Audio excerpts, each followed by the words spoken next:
Hello ಮಕ್ಕಳೇ, ನಾನು ನಿಮ್ಮ ಲೋಕೇಶ್, ಭೌತಶಾಸ್ತ್ರ ಉಪನ್ಯಾಸಕ, physics faculty.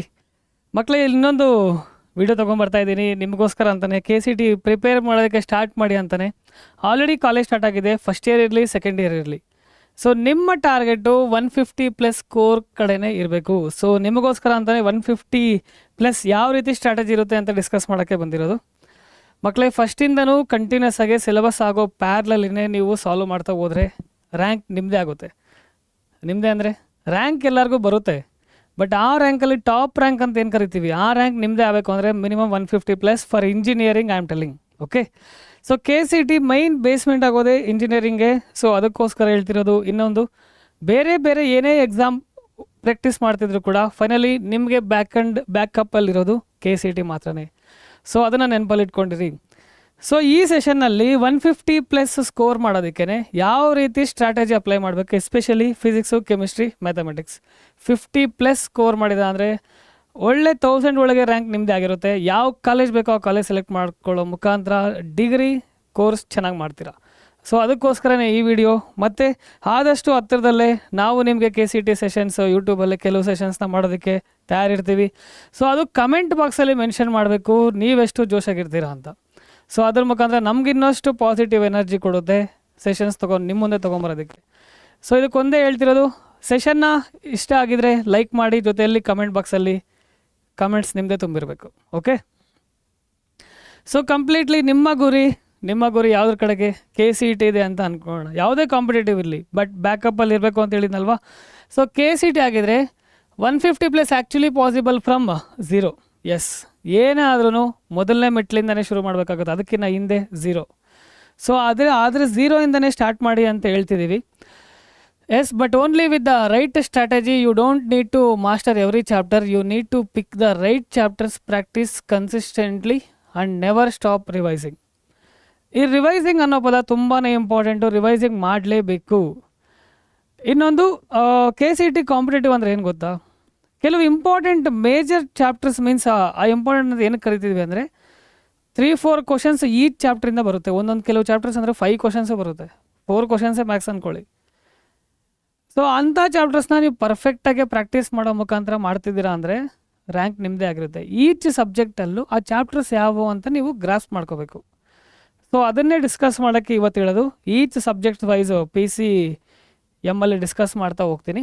So right chapter priority, ನೀವು ಪ್ರಯಾರಿಟಿ ಯಾವ ಚಾಪ್ಟರ್ ಕೊಡ್ತಾ ಇದ್ದೀರಾ. So next, consistent MCQ practice, ಇದು ಮಸ್ಟ್ ಆ್ಯಂಡ್ ಶುಡ್. MCQ ನೀವು ಖಂಡಿತ ಚಾಪ್ಟರ್ ವೈಸು ಅಥವಾ ಟಾಪಿಕ್ ವೈಸ್ ಸೆಲೆಕ್ಟ್ ಮಾಡಿಕೊಂಡು ಪ್ರಾಕ್ಟೀಸ್ ಮಾಡಲೇಬೇಕು, ಸಾಲ್ವ್ ಮಾಡಲೇಬೇಕು. Solve is the better word, you need to solve. Revision plus mistake analysis. ಹೌದು, ಕೆಲವು ಸಲ ಸಾಲ್ವ್ ಮಾಡ್ತಾ ಇರ್ತೀರ, ಆನ್ಸರ್ ಬರೋದಿಲ್ಲ. ಸೊ ನೆಕ್ಸ್ಟು, ಆನ್ಸರ್ ಬರ್ದೇವ್ರನ್ನೆಲ್ಲ ಒಂದು ಹಂಗೆ ಕ್ಯಾರಿ ಮಾಡ್ಕೊಂಡು ಹಂಗೆ ಬಿಡೋದಲ್ಲ. ಕ್ಯಾರಿ ಏನಕ್ಕೆ ಮಾಡಬೇಕು, ಅದು ಎಲ್ಲಿ ಮಿಸ್ಟೇಕ್ ಮಾಡ್ತಾಯಿರಿ, ಯಾಕೆ ಬರ್ತಾ ಇಲ್ಲ ಅಂತ ಸೊಲ್ಯೂಷನ್ ಅವಾಗ ಚೆಕ್ ಮಾಡಬೇಕು. ಸಾಲ್ವ್ ಮಾಡ್ತೀರಾ, ನೆಕ್ಸ್ಟ್ ಟೈಮ್ ಮತ್ತೆ ರಿವಿಷನ್ ಮಾಡಬೇಕು. ರಿವಿಷನ್ ಖಂಡಿತ ಮಾಡಲೇಬೇಕು. ಫಿಸಿಕ್ಸ್ ವರ್ಕ್ ಆಗೋದೇ ರಿವಿಷನ್ ಖಂಡಿತ ಮಾಡಬೇಕು. ಸೊ ರಿವಿಷನ್ ಮಾಡಿದಾಗಲೇ ತಲೆಯಲ್ಲಿ ಮತ್ತೆ ರೀಪ್ರೊಸೆಸ್ ಆಗ್ತಾ ಇರುತ್ತೆ. ಫೈನಲ್ ಎಕ್ಸಾಮಲ್ಲಿ ನೀವು ಪ್ರಾಕ್ಟೀಸ್ ಆಗಿರ್ತೀರ, ಬೇರೆ ವೇನಲ್ಲಿ ಕ್ವಶನ್ಸ್ ಕೊಟ್ಟರು ಸಾಲ್ವ್ ಮಾಡೋ ಎಬಿಲಿಟಿ ಬಂದಿರುತ್ತೆ. ಅರ್ಥ ಆಗ್ತಿದೆಯಾ? ಎಬಿಲಿಟಿ ಬೆಳೆಸ್ಕೊಳ್ಳಿ. ಎಬಿಲಿಟಿ ಬೇಕು ಅಂದರೆ ನಂಬರ್ ಆಫ್ ಕ್ವಶನ್ಸ್ ಸಾಲ್ವ್ ಮಾಡ್ತಾ ಇರಬೇಕು chapter wise. So like this KCT 150+ score break down. So each ಸಬ್ಜೆಕ್ಟಿಂದನೂ 50+ ಅಂತ ಅಂದ್ಕೊಳ್ಳಿ. ನೋಡೋದಕ್ಕೆ 50+ ಅಲ್ವಾ ಅಂತ ಅನಿಸುತ್ತೆ. MCQs, ಸೊ ನೆನಪಿರಲಿ, MCQs ಬೋರ್ಡಲ್ಲೇ ಎಷ್ಟು ಪ್ರೆಷರ್ ಆಗ್ತಿರುತ್ತೆ ಅಂತ. And you should think about KCT. ಅದರಲ್ಲೂ ಎಸ್ಪೆಷಲಿ ನೀವು ಜಾಸ್ತಿ ಫೋಕಸ್ ಮಾಡಬೇಕಾಗಿರೋದು ಫಿಸಿಕ್ಸು ಮತ್ತು ಮ್ಯಾಥಮೆಟಿಕ್ಸಲ್ಲೇ. ಯಾಕಂದರೆ ಇದು ತುಂಬ ಸಾಲ್ವಿಂಗ್ ಇರುತ್ತೆ. ನಂಬರ್ ಆಫ್ ಕ್ವಶನ್ಸ್ ಎಷ್ಟು ಬ್ರೇಕ್ ಡೌನ್ ಮಾಡಿ ಸಾಲ್ವ್ ಮಾಡಿರ್ತೀರೋ, ಎಕ್ಸಾಮ್ಗೆ ನೀವು ಪ್ರಿಪೇರ್ ಆಗಿರ್ತೀರ, ಬೇರೆ ಕ್ವಶನ್ಸ್ ಬೇರೆ ಟೈಪಲ್ಲಿ ಕೊಟ್ಟರು ಕೂಡ ಸಾಲ್ವ್ ಮಾಡೋ ಎಬಿಲಿಟಿ ಬೆಳೆಸ್ಕೊಂಡಿರ್ತೀರ. ಸೊ ಅದಕ್ಕೋಸ್ಕರ ಹೇಳ್ತಿದ್ದೀನಿ, ಜಾಸ್ತಿ ನಂಬರ್ ಆಫ್ ಕ್ವಶನ್ಸ್ನ ಸಾಲ್ವ್ ಮಾಡಿ, ನೋಡಬೇಡಿ, ನೋಡಿದ್ರೆ ಏನೂ ಬರಲ್ಲ. ಅದೇ ರೀತಿ ಕೆಮಿಸ್ಟ್ರಿಗೆ ನನಗೆ ಗೊತ್ತಿರೋ ಪ್ರಕಾರ ಮೇಜರ್ಲಿ ನೀವು NCERT ಟೆಕ್ಸ್ಟ್ ಬುಕ್ನ ಕರೆಕ್ಟಾಗಿ ಲೈನ್ ಬೈ ಲೈನ್ ಓದಿ. ಸೊ ರಿಯಾಕ್ಷನ್ಸ್ ಎಲ್ಲ ಒಂದು ಪೇಜಲ್ಲಿ ನೋಟ್ ಮಾಡ್ಕೊಳ್ಳಿ. ಪ್ಲಸ್ ಫಿಸಿಕಲ್, ಕೆಮಿಕಲ್, ನ್ಯೂಮರಿಕಲ್ಸ್ ಏನು ಬರುತ್ತೋ ಅದನ್ನು ಪ್ರಾಕ್ಟೀಸ್ ಮಾಡಿ. So this is the major part you need to focus. ಹೇಳಿದ್ನಲ್ಲ, NCERT ರಿವಿಷನ್ ಅಲ್ಲಿ ಮಸ್ಟ್ ಆ್ಯಂಡ್ ಶುಡ್. ಇದರಲ್ಲಿ ಬೇಡವಾ ಅಂದರೆ ಇದರಲ್ಲೂ ಬೇಕು, NCERT ಓದಬೇಕು, ಎಷ್ಟು ಲಿಮಿಟ್ ಆಗುತ್ತೋ ಅಷ್ಟು ನೋಡಿ. But number of questions solve ಮಾಡೋದು ಈ ಸ್ಟ್ರಾಟಜಿ ಅಪ್ಲೈ ಮಾಡಬೇಕು. Formula mastery, numericals, concept based MCQs, standard question patterns, timed practice plus accuracy. ಅಲ್ಲಿ ಅಕ್ಯುರಸಿ ನಿಮಗೆ ಕ್ರಿಯೇಟ್ ಆಗ್ತಾ ಹೋಗುತ್ತೆ. ಇನ್ನೊಂದು ಇದೆರಡು ಇಂಟರ್ಲಿಂಕ್, ಎಸ್ಪೆಷಲಿ ಹೇಳ್ಬೇಕಾದ್ರೆ ಇದಕ್ಕೆ ಜಾಸ್ತಿ ಯೂಸ್ ಮಾಡ್ತಾ ಇರ್ತೀವಿ. ಫಿಸಿಕ್ಸಲ್ಲೂ ಮ್ಯಾಥಮೆಟಿಕ್ಸ್ ಜಾಸ್ತಿ ಇರುತ್ತೆ ಅಲ್ವಾ. So physics 50+ strategy. ಫಿಸಿಕ್ಸಲ್ಲಿ ಮೇಜರ್ಲಿ ಏನು 50+ ಸ್ಕೋರ್ ಮಾಡೋದಕ್ಕೆ ಏನೇನು ಮಾಡಬೇಕು ಅಂತ ಹೇಳ್ತಿದ್ದೀನಿ. Learn formulas. ಸರ್ ಫಾರ್ಮುಲಾಸ್ ನೆನ್ಪಿಟ್ಕೊಳ್ಳೋದು ಕಷ್ಟ ಅಂತ ಕಾಮನಾಗಿ ಕ್ವಶನ್ಸ್ ಕೇಳಿಸ್ಕೊಳ್ತಾ ಇರ್ತೀನಿ, ಮತ್ತು ಕಮೆಂಟ್ಸಲ್ಲೂ ನೋಡ್ತಿದ್ದೀನಿ. ಏನು ಮಾಡಬೇಕು? ಚಾಪ್ಟರ್ ವೈಸು ಒಂದು A4 ಶೀಟ್ ತೊಗೊಳ್ಳಿ. ಚಾಪ್ಟರ್ ವೈಸ್ ಏನು ಮಾಡಬೇಕು ಅಂದರೆ ಫಾರ್ಮುಲಾಸ್ ಎಲ್ಲ ಲಿಸ್ಟ್ ಮಾಡಿ. ಬೆಳಗ್ಗೆ ಎದ್ದಾಗ ಅಥವಾ ವೀಕ್ಲಿ ಟ್ವೈಸೋ ಥ್ರೈಸೋ ಏನೋ ಅಂದ್ಕೊಂಡಾಗ ಬೆಳಗ್ಗೆ ಎದ್ದಾಗ ಒಂದು ಸಲ ಸುಮ್ಮನೆ ನೋಡ್ತಾ ಇರ್ರಿ. ಈ ಫಾರ್ಮುಲಾ ಸುಮ್ಮನೆ ನೋಡ್ತಾರೆ ಅಂದರೆ ನೋಡ್ಕೊಂಡು ಕನ್ಸ್ಕೊಳೋದಲ್ಲ, ನೋಡಬೇಕು. ಹೆಂಗಿದು ಫಾರ್ಮುಲಾ, ಹೆಂಗೆ ಬಂತಿದ್ದು, ಮೈಂಡಲ್ಲಿ ಕ್ಯಾಲ್ಕುಲೇಷನ್ ಮಾಡ್ಕೊಬೇಕು, ನೆಕ್ಸ್ಟ್ ಹೋಗಬೇಕು. ಹಂಗೆ ಒಂದು ರೆಗ್ಯುಲರಾಗಿ ಮಾಡ್ತಾ ಇದ್ದೀರಾ ಅಂದಮೇಲೆ ಅಭ್ಯಾಸ ಪಡ್ತೀರಾ. Solve KCET PYQs. ಸೊ ಇದೆಲ್ಲ ಲಿಸ್ಟ್ ಮಾಡಿದಾದಮೇಲೆ ಸಬ್ಜೆಕ್ಟ್ ಕಂಟೆಂಟ್ ಗೊತ್ತಿರಬೇಕು. ಕಂಟೆಂಟ್ ಗೊತ್ತಿದ್ದಾದಮೇಲೆ KCET PYQsನ ಸಾಲ್ವ್ ಮಾಡಬೇಕು. ಯಾವ ರೀತಿ ಕ್ವಶನ್ಸ್ ಕೇಳ್ತಾರೆ ಅಂತ ಒಂದು ಕ್ಯಾಲ್ಕುಲೇಷನ್ಸ್ ಬರುತ್ತೆ. ಹೌದು, ನಿಜ, ನೀವು ಸ್ಟಾರ್ಟಿಂಗಲ್ಲೇ ಅದು ಸಾಲ್ವ್ ಮಾಡೋಕ್ಕಾಗಲ್ಲ, ಆನ್ಸರ್ ಬರೋದಿಲ್ಲ. ಹೌದು, ಹೆಂಗೆ ಬಂದುಬಿಡುತ್ತೆ, ಏನೂ ಗೊತ್ತಿಲ್ಲದಿರೇ ಸಡನ್ನಾಗಿ ಸಾಲ್ವ್ ಮಾಡಬೇಕು. ಅದು ಟ್ರೈ ಮಾಡಬೇಕು, ಸೊಲ್ಯೂಷನ್ ಚೆಕ್ ಮಾಡಬೇಕು, ಹಿಂಗೆ ಮಾಡಿದಾರೆ ಅಂತ ಎಲ್ಲ ಗ್ರಾಫ್ಸ್ ಮಾಡ್ಕೊತಾ ಇರಬೇಕು. ನೆಕ್ಸ್ಟ್ ಇದರ ರಿಲೇಟೆಡ್ಗೆ ಡೈಲಿ ನ್ಯೂಮರಿಕಲ್ಸ್ನ ಸಾಲ್ವ್ ಮಾಡ್ತಾ ಇರಬೇಕು. ಸೊ ಅದಾದಮೇಲೆ ಗ್ರಾಫ್ಸ್ ಆ್ಯಂಡ್ ಯೂನಿಟ್ಸ್ ಇದ್ದರೆ ನೋಟ್ ಮಾಡ್ಕೊಳ್ಬೇಕು. ಗ್ರಾಫ್ಸ್ ಯೂಶ್ವಲಿ ಕ್ವಶನ್ ಕೇಳ್ತಾರೆ. ನೀವು through out the paper consider ಮಾಡಿದ್ರೆ ಅಟ್ಲೀಸ್ಟ್ ಮಿನಿಮಮ್ 2 ಗ್ರಾಫ್ಸ್ ಮೇಲೆ ಕ್ವಶನ್ ಇದ್ದೇ ಇರುತ್ತೆ. ಓಕೆ. Weekly time tests. ಹೌದು, ಎಷ್ಟು ಸಾಧ್ಯ ಆದರೆ ಅಷ್ಟು ಟೆಸ್ಟ್ಗಳನ್ನ ಬರೀತಿರಬೇಕು. ಇವಾಗ ಇಷ್ಟು ಕ್ವಶನ್ಸ್ನ ನೀವು PYQs ಮಾಡಿ ನಂಬರ್ ಆಫ್ ಕ್ವಶನ್ಸ್ ಸಾಲ್ವ್ ಮಾಡಿದ್ರೆ ಅಂದ್ಕೊಳ್ಳಿ. ಆ ಚಾಪ್ಟರ್ ಮೇಲೆ ಎಲ್ಲಾದರೂ ಒಂದು ಟೆಸ್ಟ್ ಇದ್ದರೆ ಟೆಸ್ಟ್ ಸಾಲ್ವ್ ಮಾಡಿ. ಅಲ್ಲಿ ನಿಮ್ಗೆ ಎಲ್ಲಿ ಮಿಸ್ಟೇಕ್ಸ್ ಮಾಡ್ತಿದ್ರ ಅಂತ ಗೊತ್ತಾಗುತ್ತೆ. ಆ ಮಿಸ್ಟೇಕ್ಸ್ನ ನೀವು ಮತ್ತೆ ರಿವಿಷನ್ ಥರ ತೊಗೊಂಡು ಆ ಚಾಪ್ಟರ್ನ ಮತ್ತೆ ಪ್ರಾಕ್ಟೀಸ್ ಮಾಡಬೇಕಾಗುತ್ತೆ. ಎಲ್ಲಿ ಸರ್ ಟೈಮ್ ನೀವೇ ಮ್ಯಾನೇಜ್ ಮಾಡಬೇಕಾಗುತ್ತೆ. ಟೈಮ್ ನೀವೇ ಮ್ಯಾನೇಜ್ ಮಾಡೋಕ್ಕಾಗಿಲ್ಲ, ನೀವೇ ಅದನ್ನು ಸ್ಟ್ರಕ್ಚರ್ ಮಾಡೋಕ್ಕಾಗಿಲ್ಲ ಅಂದರೆ ಇನ್ಯಾರು ಮಾಡ್ತಾರೆ? ಡೈಲಿ ಆ್ಯಕ್ಟಿವಿಟೀಸ್ ನಿಮ್ಗೇನು ಅಂತ ಗೊತ್ತು, ಹೆಂಗೆ ಅದನ್ನು ಸ್ಟ್ರಕ್ಚರೈಸ್ ಮಾಡಬೇಕು ಅಂತ ನಿಮ್ಮಲ್ಲೇ ಬಿಲ್ಡ್ ಮಾಡ್ಕೋಬೇಕು, ಇಲ್ಲಾಂದರೆ ಆಗೋದಿಲ್ಲ. ಸೊ ಯೂಶ್ವಲಿ ಕೆಮಿಸ್ಟ್ರಿನಲ್ಲಿ 50+ ಅಂದಾಗ usually NCERT PUC text book ಏನಿದೆಯೋ ಅದು ಕಂಪ್ಲೀಟ್ ಥರೋ ಆಗಿರಬೇಕು. ಈ ಕ್ವೆಶನ್ಸ್ ಎಲ್ಲ ಅಟ್ಲೀಸ್ಟ್ ಸಿಂಪಲ್ ಫಾರ್ಮಲ್ಲಿ A4 ಶೀಟಲ್ಲಿ ನೋಟ್ ಮಾಡ್ಕೊಂಡಿದ್ದು ಅವಾಗ ನೋಡ್ತಿರ್ಬೇಕು ಅದನ್ನು.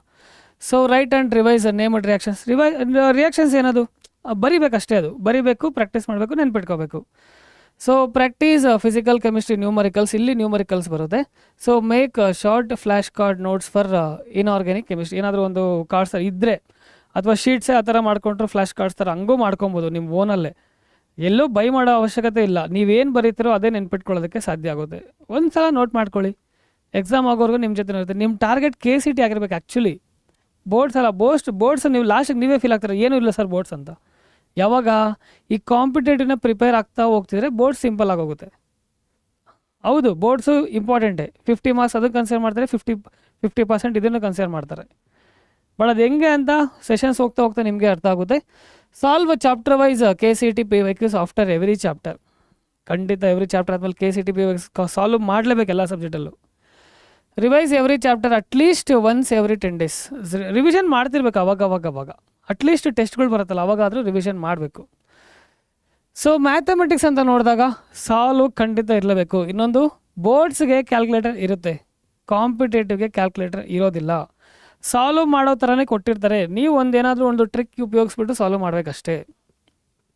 ಓಕೆ. ಮ್ಯಾಥಮೆಟಿಕ್ಸು 50+ ಸ್ಟ್ರಾಟಜಿ ಅಂದಾಗ ಯೂಶ್ವಲಿ ಸೇಮ್ ಮೀನ್ಸ್ NCERTನಲ್ಲಿ ಇರೋದನ್ನೆಲ್ಲ ನೀವು ಸಾಲ್ವ್ ಮಾಡಲೇಬೇಕು. ಎಲ್ಲ ಸಾಲ್ವ್ ಆದಿದೆ. ಆಮೇಲೆ KCET maths repeats the same templates. ಅಂದರೆ ಇವಾಗ KCETಗೆ ಪ್ರೀವಿಯಸ್ ಇಯರ್ ಕ್ವಶನ್ಸ್ ಏನಕ್ಕೆ ಕೊಟ್ಟಿರ್ತಾರೋ ಅದನ್ನೆಲ್ಲ ಸಾಲ್ವ್ ಮಾಡ್ತಾ ಒಂದು ಟೆಂಪ್ಲೇಟ್ ಥರ ನೋಟ್ ಮಾಡ್ಕೊಳ್ತಿರ್ಬೇಕು. ಕೆಲವು ಸಲ ಏನಾಗುತ್ತೆ ಅಂದರೆ ಮ್ಯಾಥಮೆಟಿಕ್ಸಲ್ಲಿ ಒಂದು ವೇನಲ್ಲಿ ಸಾಲ್ವ್ ಮಾಡಿರ್ತಾರೆ, ಬೇರೆ ವೇನೆಲ್ಲ ಸಾಲ್ವ್ ಮಾಡೋ ಇದಿರುತ್ತೆ ಆಪ್ಷನು ಈಸಿಯಾಗಿ, ಅದನ್ನೆಲ್ಲ ನೋಟ್ ಮಾಡ್ಕೊಳ್ತಿರ್ಬೇಕು. Timed practice sessions. ಹೌದು, ಟೈಮ್ ತಕ್ಕಂತೆ ನೀವು ಪ್ರಾಕ್ಟೀಸ್ ಮಾಡ್ತಿರ್ಬೇಕು. So next maintain an error notebook. ಮ್ಯಾಥಮೆಟಿಕ್ಸಲ್ಲಿ ತುಂಬ ಪ್ರಾಬ್ಲಮ್ ಆಗೋದೇ ಎರರ್. ಸೊ ಎಲ್ಲೆಲ್ಲೋ ಮಿಸ್ಟೇಕ್ಸ್ ತುಂಬ ಮಾಡ್ತಿರ್ತೀವಿ. ಅದಕ್ಕೆ ಅಂತಲೇ ಇನ್ನೊಂದು, ಎಲ್ಲಾದರೂ ಮಿಸ್ಟೇಕ್ ಮಾಡಿದ್ರೆ ಫುಲ್ಲು ಸ್ಟ್ರೈಕ್ ಔಟ್ ಮಾಡಿಬಿಟ್ಟು ಅದನ್ನು ಪೇಪರ್ ಅರ್ಧಾಕೋದು ಬಿಸಾಕೋದು ಅವೆಲ್ಲ ಮಾಡಬಾರ್ದು. ಫುಲ್ ಎರೇಸ್ ಮಾಡಬಾರ್ದು. ಒಂದೇ ಒಂದು ಸ್ಟ್ರೈಕ್ ಔಟ್ ಆಗ್ಬಿಟ್ಟು ನೆಕ್ಸ್ಟ್ ಹೋಗಬೇಕು. ಯಾಕೆ? ಇದು ಫಿಸಿಕ್ಸಲ್ಲೂ ಫಾಲೋ ಮಾಡಬೇಕು ಆದಷ್ಟು. Shall I give the sensible reason. ಎಲ್ಲಿ ಮಿಸ್ಟೇಕ್ ಮಾಡ್ತಿದ್ರು ಎಕ್ಸಾಮ್ ಟೈಮಲ್ಲಿ ನೋಡ್ಕೊಂಡು ಹೋಗಿದ್ದೀರಾ ಅಂದ್ಕೊಳ್ಳಿ, ಆ ಮಿಸ್ಟೇಕ್ನ ಎಲ್ಲಿ ಮಾಡಿದ್ದೀರಾ ಅಂತ, ಅದನ್ನ ಎಕ್ಸಾಮಲ್ಲಿ ರಿಪೀಟ್ ಮಾಡಲ್ಲ. That is one of the best thing. You need to do the mistake, you will do the mistake. And you should not carry to the exam. ಏನು ಮಾಡಬೇಕು, ಸುಮ್ಮನೆ ಒಂದೇ ಒಂದು ಲೈನ್ ಸ್ಟ್ರೈಕ್ ಔಟ್ ಮಾಡಿರ್ಬೇಕಷ್ಟೆ. ಅದನ್ನೆಲ್ಲ ರಬ್ ಮಾಡಿ ಏನೋ ಮಾಡಿ ಚಿತ್ರಾನ್ನ ಮಾಡಿ ಬೇಡ. Maintain an error notebook, accuracy before speed. ಸ್ಪೀಡಾಗಿ ಮಾಡೋದು ಇಂಪಾರ್ಟೆಂಟೇ, ಬಟ್ ಅದು ಅಕ್ಯುರೇಸಿ ಕರೆಕ್ಟಾಗಿ ಮಾಡ್ತಿದ್ದೀವ ಇಲ್ಲ ಅದು ಇಂಪಾರ್ಟೆಂಟೇ.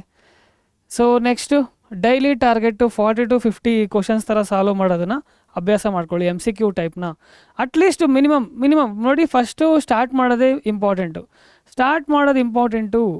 ಫಿಲಿಮ್ ಸ್ಟಾರ್ಟ್ ಮಾಡೋದು ಇಂಪಾರ್ಟೆಂಟು. ಡೈರೆಕ್ಷನ್ ಬಗ್ಗೆ ಹೇಳ್ತಾ ಇದ್ದೀನಿ. ಒನ್ಸ್ ಸ್ಟಾರ್ಟ್ ಮಾಡಿದ ಆದಮೇಲೆ ಸ್ಟೆಪ್ ಬೈ ಸ್ಟೆಪ್ ಮುಂದೆ ಹೋಗ್ತಾ ಇರುತ್ತೆ. ಸ್ಟಾರ್ಟ್ ಮಾಡೋದೇ ಏನೇ ಅಡಚಣೆಗಳು ಬರಲಿ, ನೀವು ಸ್ಟಾರ್ಟ್ ಮಾಡಿ ಪ್ರಾಕ್ಟೀಸ್ ಮಾಡ್ತಾಯಿದ್ರೆ ಅಂದ್ಕೊಳ್ಳಿ, ಏನೂ ನಿಮ್ಮನ್ನು ತಡೆಯಲ್ಲ. ಸ್ಟಾರ್ಟ್ ಮಾಡಿ. Okay, the safe 150+ preparation formula. So ಈ ರೀತಿ ಕಾನ್ಸೆಪ್ಟ್ ಕ್ಲಾರಿಟಿ ಇರಬೇಕು ಖಂಡಿತ, ಫಾರ್ಮುಲಾ ರಿವಿಷನ್ ಇರಬೇಕು, ಚಾಪ್ಟರ್ PYQs ಇದನ್ನು ಸ್ಟೆಪ್ಸ್ನ ಫಾಲೋ ಆಗಿ, ಯಾಕಾಗಲ್ಲ ನೋಡಿ. So daily MCQs, weekly test, ಇಷ್ಟೇ ನೋಡೋಕೆ ಇಷ್ಟೇ ಇದೆ, ಡೆಪ್ತ್ ತುಂಬ ಇದೆ. ಅದನ್ನೇ ಹೇಳ್ತಿದ್ದೀನಿ, ಸ್ಟೆಪ್ ಬೈ ಸ್ಟೆಪ್ ಈ ಪ್ರಾಸೆಸ್ನ ಫಾಲೋ ಆಗ್ಬಿಟ್ಟು ಕಾನ್ಸೆಪ್ಟ್ ಕ್ಲಾರಿಟಿ ಇರಬೇಕು. ಯಾಕಂದರೆ ಫಿಸಿಕ್ಸಲ್ಲಿ ಏನಾಗುತ್ತೆ ಅಂದರೆ ಕಾನ್ಸೆಪ್ಟ್ ಕ್ಲಾರಿಟಿ ಇಲ್ಲದ್ರೇನು ಕ್ವಶನ್ ಓದೋಕೆ ಹೋಗ್ತೀರಾ, ಕ್ವಶನ್ನೇ ಅರ್ಥ ಆಗಲ್ಲ. ಸರ್ ಕ್ವಶನ್ನೇ ಅರ್ಥ ಆಗ್ತಿಲ್ಲ ಅಂತೀರ. ಪೇಷನ್ಸಾಗಿ ಏನೇನು ಹೇಳ್ತಿದ್ದಾರೆ, ಈಚ್ ವರ್ಡನ್ನು ಏನು ಹೇಳ್ತಿದ್ದಾರೆ, ಏನಾಗುತ್ತೆ ಅವಾಗ ಕಾನ್ಸೆಪ್ಟ್ ಕ್ಲಾರಿಟಿ ಮಾಡ್ಕೊಳ್ತೀರಾ. ಅವಾಗ ಹೋಗಲಿ ಕ್ವಶನ್ಸೇ ಸ್ಟಾರ್ಟ್ ಮಾಡಿ. ಅರ್ಥ ಆಗ್ತಿಲ್ವಾ, ನಂಗೆ ನನ್ನ ಕಾನ್ಸೆಪ್ಟ್ ಗೊತ್ತಿಲ್ಲ, ಬಂದು ಓದಿದಾದ್ಮೇಲೆ ಕ್ವಶನ್ ಓದ್ಬಿಟ್ಟು ಸಾಲ್ವ್ ಮಾಡೋಕ್ಕೆ ಟ್ರೈ ಮಾಡಿ. ನೋಡಿ ಯಾಕೆ ಬರೋಲ್ಲ. SLCವರೆಗೂ ಏನಾಗ್ಬಿಟ್ಟಿದೆ, ಮೈಂಡ್ ಅಡಾಪ್ಟ್ ಆಗ್ಬಿಟ್ಟಿದೆ. ಎಲ್ಲ ಬರ್ತಿದೆ ಬಂದ್ಬಿಡುತ್ತೆ ಅಂತ. PUನಲ್ಲಿ ನೀವು ಫೋಕಸ್ ಮಾಡಬೇಕಾದ್ರೆ ಫಸ್ಟ್ ಇಯರ್ ಆಗಲಿ ಸೆಕೆಂಡ್ ಇಯರ್ ಆಗಲಿ ಯಾವ ರೀತಿ ನಾವು ಪ್ರಿಸೈಸ್ ಮಾಡಿ ಓದಬೇಕು ಅನ್ನೋದನ್ನು ಸ್ಟ್ರಾಟಜಿ ಅಪ್ಲೈ ಮಾಡಿ, ನಂಬರ್ ಆಫ್ MCQs ಸಾಲ್ವ್ ಮಾಡಿ. ಇದೆಲ್ಲ ಆದಮೇಲೆ ಎಕ್ಸಾಂಪ್ಲರ್ ಪ್ರಾಬ್ಲಮ್ಸ್ ಅಂತ ಇದ್ದಾವೆ, ಅದನ್ನು ಸಾಲ್ವ್ ಮಾಡಬೇಕು. ಅದು ಸಾಲ್ವ್ ಮಾಡಿದ್ರೆ ಮುಗೀತು. 3 phase KCET 2027 ರೋಡ್ ಮ್ಯಾಪ್. ಇದರಲ್ಲಿ ಫೌಂಡೇಶನ್ ಫೇಸ್ 1 ಫೌಂಡೇಶನ್ ಒಂದು ಕ್ರಿಯೇಟ್ ಮಾಡ್ಕೊಳ್ತೀರಾ. ಫೇಸ್ 2ನಲ್ಲಿ MCQ ಮತ್ತು PYQs ಪ್ರಾಕ್ಟೀಸ್ ಮಾಡ್ತೀರಾ. ಇದರಲ್ಲಿ ರಿವಿಷನ್ ಮತ್ತು ಮಾಕ್ ಟೆಸ್ಟ್. ಈ 3 phases ನೀವು ರೆಗ್ಯುಲರಾಗಿ ಫಾಲೋ ಮಾಡ್ತಿರ್ಬೇಕು. ಸೊ ಇದರಲ್ಲಿ ಫೇಸ್ 1ನಲ್ಲಿ ನೋಡಿ ಕಾನ್ಸೆಪ್ಟ್ಸು ಮತ್ತು PUC ಟೆಕ್ಸ್ಟ್ ಬುಕ್ಸಲ್ಲಿ build chapter wise short notes, learn all formulas and definitions, solve text book examples and exercises. ಇನ್ನೊಂದಿದೆ ಸರ್, NCERT ಅರ್ಥ ಆಗಲ್ಲ, ಏನು ಮಾಡಬೇಕು, ಫಸ್ಟ್ ಯಾವುದಾದ್ರೂ ಒಂದು ಮೆಟೀರಿಯಲ್ ತೊಗೊಳ್ಳಿ. ನಿಮ್ಮ ಹತ್ರ ಸ್ಟಡಿ ಮೆಟೀರಿಯಲ್ ಏನಿದೆ ಅದನ್ನು ಅರ್ಥ ಮಾಡ್ಕೊಳ್ಳಿ, ಓದಿ ಅದನ್ನು, ಅವಾಗ ಅರ್ಥ ಆಗುತ್ತೆ. ಕಾಲೇಜಲ್ಲೋ ಅಥವಾ ಇಲ್ಲಿ 1 ಶಾರ್ಟ್ ವೀಡಿಯೋಸೋ ಏನೋ ಒಂದು ನೋಡಿ ಅರ್ಥ ಮಾಡ್ಕೊಳ್ಳಿ. ಅದು ಅರ್ಥ ಆದಮೇಲೆ ಫಸ್ಟ್ ನೆಕ್ಸ್ಟ್ ಏನು ಮಾಡಬೇಕು, NCERT ಓದೋಕ್ಕೆ ಟ್ರೈ ಮಾಡಬೇಕು. ಆಗ್ತಿಲ್ಲ ಸರ್ ಅಂದಾಗ ಈ MCQs KCET ಏನಿದೆಯೋ ಅದನ್ನು ಟ್ರೈ ಮಾಡಿ. ಅದು ಅರ್ಥ ಆಗ್ತದೆ, ಟೆಕ್ಸ್ಟ್ ಬುಕ್ ಓದಿದ್ರೆ ಎಷ್ಟೊಂದು ಇನ್ಫಾರ್ಮೇಷನ್ ಗೊತ್ತಾಗುತ್ತೆ. ಇದೆಲ್ಲ ಆದಮೇಲೆ MCQ and PYQ practice. MCQ ಮತ್ತು PYQ ರೆಗ್ಯುಲರಾಗಿ ಇದನ್ನು ಪ್ರಾಕ್ಟೀಸ್ ಮಾಡ್ತಾನೆ ಇರಬೇಕು. ಫೈನಲಿ ಇದೆಲ್ಲ ಆದಮೇಲೆ ರಿವಿಷನ್ನು ಮಾಕ್ ಟೆಸ್ಟು. ಇದು ಆಗಿಲ್ಲ ಅಂದ್ಕೊಳ್ಳಿ, ಏನು ಮಾಡ್ತೀರ ಅವಾಗ, ಒಂದೇ ಒಂದು ಸಲ ಯಾವುದಾದ್ರೂ ಒಂದು ಟೆಸ್ಟ್ ತೊಗೊಂಡು ಬರೆದು ನೋಡಿ, ನಿಮಗೆ ಗೊತ್ತಾಗುತ್ತೆ ಎಷ್ಟೊಂದು ಕಾನ್ಸೆಪ್ಟ್ಸ್ ಬಿಡ್ತಿದ್ದೀರಾ, ಸಾಲ್ವ್ ಮಾಡಿಲ್ಲ ಅನ್ನೋದು ಗೊತ್ತಾಗುತ್ತೆ. ಆವಾಗ ಏನು ಮಾಡ್ತೀರಾ ನೆಕ್ಸ್ಟು, ಮತ್ತೆ ಫಸ್ಟಿಂದನೇ ಇದನ್ನೆಲ್ಲ ಅಪ್ಲೈ ಮಾಡ್ತಿರ್ಬೇಕು. ಏನೂ ಮಾಡೋಕ್ಕಾಗಲ್ಲ, ನೀವು ಬ್ಯುಸಿ ಇರ್ತೀರಾ. ಅವೆಲ್ಲ ರೀಸನ್ಸು. ಎಕ್ಸಾಮ್ ಆದಮೇಲೆ KCET ಬೋರ್ಡವ್ರು ರೀಸನ್ ಕೊಡ್ತಾರೆ, ಯಾರು ಕೇಳ್ತಾರೆ? ಪೇರೆಂಟ್ಸಿಗೆ ರೀಸನ್ ಕೇಳ್ತಾರಾ? ಫೀಸ್ ಕಟ್ಟಿರ್ತಾರೆ, ಖಂಡಿತ ಎಕ್ಸ್ಪೆಕ್ಟ್ ಮಾಡ್ತಾರೆ. ನೋಡಿ, ನಿಮ್ಮ ಸ್ಕೋರ್ ಕಾರ್ಡು ಬೋರ್ಡ್ಸ್ದು ರಿಸಲ್ಟ್ ಚೆನ್ನಾಗಿ ಬಂದಿದ್ರೆ ನೆಕ್ಸ್ಟು ಒಳ್ಳೆ ಕಾಲೇಜ್ ಬೇಕು ಅಂದರೆ ಇದು ಇಂಪಾರ್ಟೆಂಟೇ. ಯಾಕಂದರೆ ಅಬ್ಸರ್ವ್ ಮಾಡಿ, ಆವ್ರೇಜ್ ಮಾಡಿ ಇದು ಚೆನ್ನಾಗಿ ಬಂದಿರುತ್ತೆ. ನಾನು ಯೂಶ್ವಲಿ ನಿಮ್ಮ ಸೀನಿಯರ್ಸ್ನೆಲ್ಲ ನೋಡಿರ್ತೀನಿ, ಇದು ಚೆನ್ನಾಗಿ ಬಂದಿರುತ್ತೆ. ಬೋರ್ಡ್ಸು 90% ಮೇಲೇ ಇರುತ್ತೆ. KCETಯಲ್ಲಿ ಡ್ರಾಪ್ ಆಯಿತು ಅಂತ ಅಂದ್ಕೊಳ್ಳಿ, ಆವ್ರೇಜ್ ತೊಗೊಳ್ಳಿ, ಎಷ್ಟಾಗುತ್ತೆ? ಇದು 100% ಅಂದ್ಕೊಳ್ಳಿ, ಇದು 50% ಅಂದ್ಕೊಳ್ಳಿ. ಆವ್ರೇಜ್ ಮಾಡಿ 75 ಆಸ್ಪಾಸ್ ಬರುತ್ತಾ? 75 ಬರುತ್ತಾ? ಅಂದರೆ ನಿಮ್ಮದು ಆವ್ರೇಜ್ ಮಾಡಿದಾಗ ಡೌನ್ ಆಗ್ಬಿಡುತ್ತೆ. ಅರ್ಥ ಮಾಡ್ಕೊಳ್ಳಿ, ಇದೂ ಬೇಕು ನಿಮಗೆ. ಇದು ಆ್ಯಕ್ಚುಲಿ ತುಂಬ ವರ್ಕ್ ಆಗುತ್ತೆ KCET. ಇನ್ನೊಂದು KCET ಲೆವೆಲ್ಗೆ ಪ್ರಿಪೇರ್ ಆದರೆ ಬೋರ್ಡ್ಸ್ ಮಾರ್ಕ್ಸ್ ಚೆನ್ನಾಗಿ ಬಂದುಬಿಡುತ್ತೆ. ಸೊ ಗಮನ ಇಟ್ಟು ಚೆನ್ನಾಗಿ ಓದಿ. Save this road map, do or die chapters first, take weekly PCM test, commit publicly. So 150+ is your mission. Start today. So ಇಷ್ಟನ್ನು ಹೇಳ್ತಾ ಸೆಷನ್ ಮುಗಿಸ್ತಾ ಇದ್ದೀನಿ. ನಾನು ಮತ್ತೆ ಹೇಳ್ತೀನಿ, ಕಮೆಂಟ್ ಬಾಕ್ಸಲ್ಲಿ ಮೆನ್ಷನ್ ಮಾಡೋದನ್ನು ಮರಿಬೇಡಿ. ಸೊ ನಾವು KCET ಸೀರೀಸ್ ಥರನೇ ಕೆಲವೊಂದು ಥಿಂಗ್ಸ್ನ ನಿಮ್ಮ ಮುಂದೆ ಇಡೋಕ್ಕೆ ಇಷ್ಟಪಡ್ತಾ ಇದ್ದೀನಿ. ಅದು ನೀವು ಯಾವ ರೀತಿ ಆತುರದಲ್ಲಿ ಕಾಯ್ತಿರ್ತೀರಾ, ನೀವೇನು ಎಕ್ಸ್ಪೆಕ್ಟ್ ಮಾಡ್ತಿದ್ದೀರಾ, ಸೊ ಅದನ್ನು ಕಮೆಂಟ್ ಬಾಕ್ಸಲ್ಲಿ ಮೆನ್ಷನ್ ಮಾಡೋ ಮುಖಾಂತರ ಈ ಸೆಷನ್ ಇಷ್ಟ ಆಗಿದ್ರೆ ಲೈಕ್ ಮಾಡಿ. ಇದು PUC ಪರೀಕ್ಷೆ ಸೈನ್ಸ್ ಯೂಟ್ಯೂಬ್ ಚಾನಲ್.